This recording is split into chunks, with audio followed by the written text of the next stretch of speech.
Good morning. Good morning. Wow, I just have something I want to share. It's kind of been on my mind since yesterday. I finished Mel Robbins' book, The 5 Second Rule, yesterday. It's something I've been listening to on audiobook off and on for like the past 2 months. And here's the thing. It is a absolutely fantastic book. If you've never, hi Becky, thanks for joining. Hi Gail. If you have never read the book, I highly recommend it because it takes what seems like the, good morning Ruth, the insurmountable changes and turns them into 5 seconds. And I don't know if you know this, but your brain will talk you out of taking action in 5 seconds. And I've put it to the test, and it's true. And she's absolutely right. You can literally transform your life by following the 5 second rule. But what happened yesterday is in one of my Alzheimer's groups, a woman joined the group, and this might make me cry because it's kind of emotional for me. She posted her very first post in one of the groups. She's devastated. Her 51-year-old husband was just diagnosed with early onset Alzheimer's. They have 4 children, ages 12 to 18. And she posted a picture of their family, and she went on to talk about the devastation of this diagnosis. And I realized it's 2 years from now for me. 1 year from now for my husband. And I was just sitting there thinking,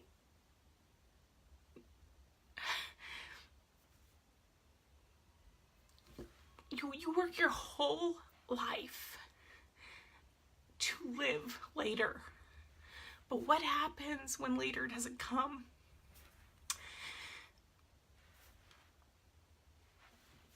My mom and dad, my dad worked his whole life hard. He worked hard to support our family. And he built a career, and his whole thing was when he retired, what him and mom were going to do when he retired, and he could be around family. He missed so much family stuff when he was working. And his retirement is taking care of my mom. And God bless him for what he does. But families are being hit by this every day. They're being destroyed by Alzheimer's. And I didn't really start this talk to talk about Alzheimer's, but it impacted me because I started thinking about the 5 second rule and how singular acts of courage made in the moment every single day is what changes your life. They can literally put your life on a whole new trajectory if you're willing to have little tiny acts of courage. And a lot of people don't take action in their life. They don't go after their dreams. They don't do the things that are in their heart, that are screaming for them to do, because they're afraid. They think it's too big. They don't think they have the skills or the talents, or there's a number of reasons, right, that we don't take action. And most of the time it's because our brain has talked us out of it. So here is the thing. Every small act that you take towards those things that you want, every little tiny one, is building trust in yourself and confidence in yourself that you can do it, that you can go after your dreams, that you can learn a language, you can learn how to cook, you can, do whatever it is that's the passion in your heart. And it's not the big things. I think sometimes we get so overwhelmed by the big picture that we forget that you can't get to the big picture until you have built all the steps that lead up to it. And success in life is about those little steps. It's about choosing to take action in the moment and not letting your brain talk you out of it. You know, we have really finely tuned instincts. The human race has finely tuned instincts. You know things. You internally know things. And, you know, it's there for a reason. Your instincts, your intuition is there for a reason. It's there to guide you. And we just don't listen. So a lot of times our intuition kicks in, our instincts kick in, and we know we should do something. And then we let that 5 seconds go by, and within 5 seconds our brain has given us every reason under the sun why we shouldn't do it, why it's not a good idea. And we need to short circuit that 5 seconds. And that's what her whole book is about, is short circuiting our brain so that we actually take action and we don't allow our brain to talk us out of things. So here's the thing. Every single one of us deserves to wake up in the morning and feel a sense of engagement and enthusiasm and excitement about what we get to do today. And I can tell you that there's like 95% of the people in the world who don't feel that way when they wake up in the morning. They're not excited about getting up. They're not excited about what they get to do in their day. They're not happy in their jobs. They just exist. They just get by. And they keep telling themselves, someday in the future, someday I'm going to do this. Someday I'm going to have money. Someday I'm going to go after that dream that, you know, I really want to do, you know. And that's not living.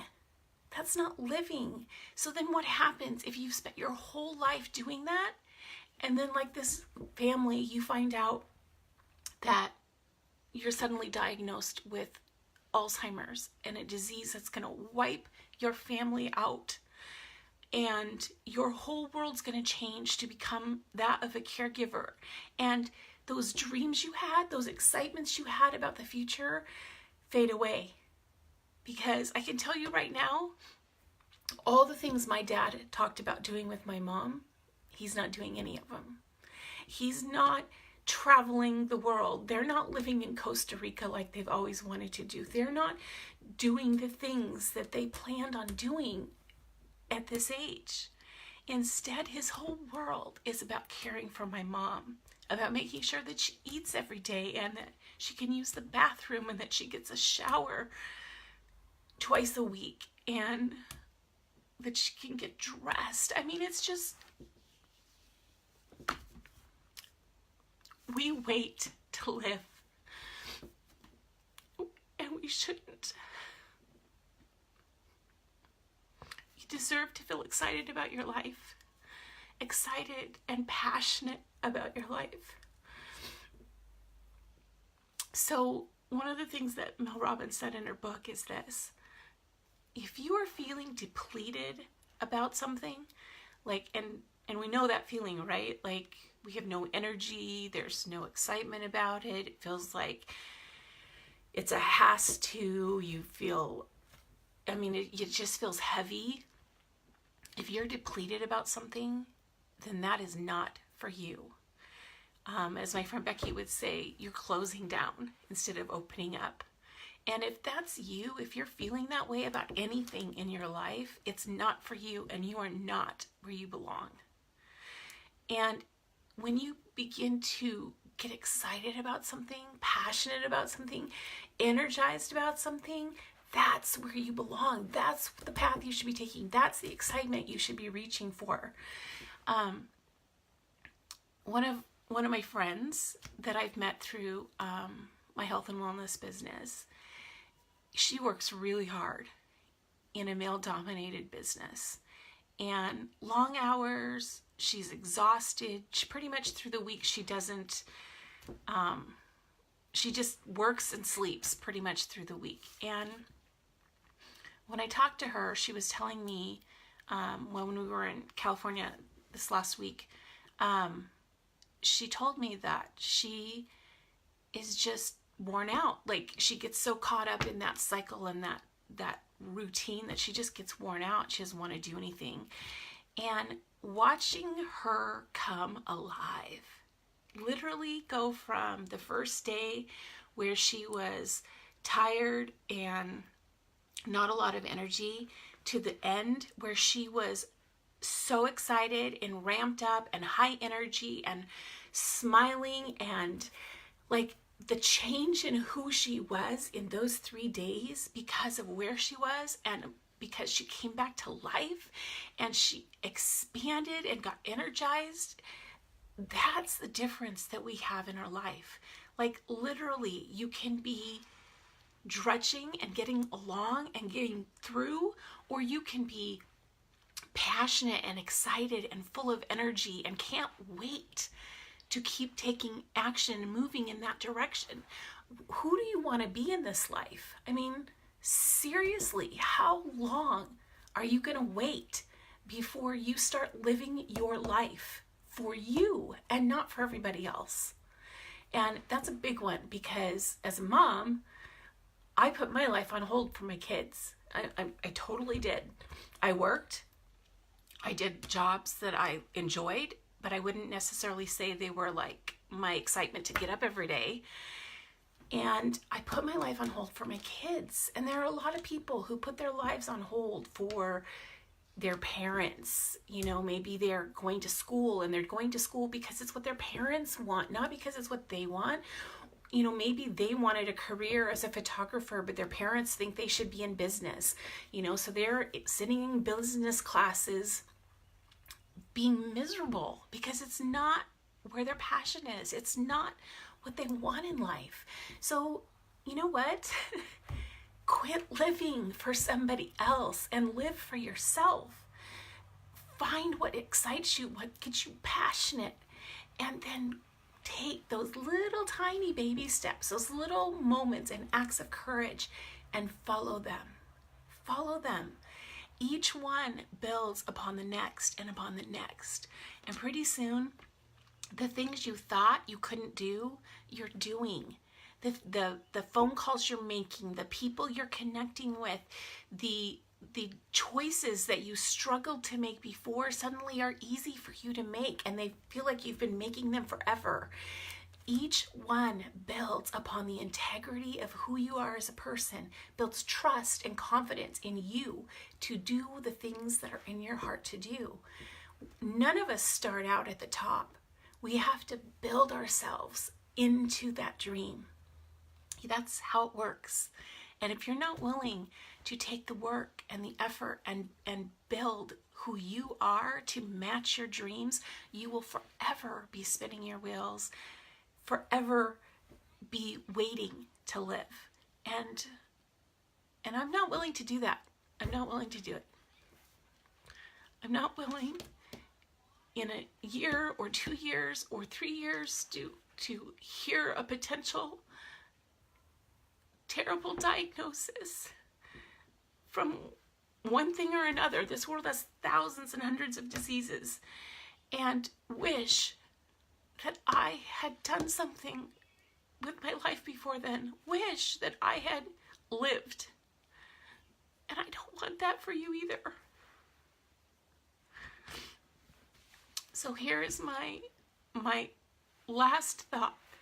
Please give yourself the permission to follow your dreams. Give yourself permission to follow those single acts of courage and change the trajectory of your life into something that excites you, that gives you a reason and a passion about life. I love you guys. Have a fantastic weekend, and I will talk to you later.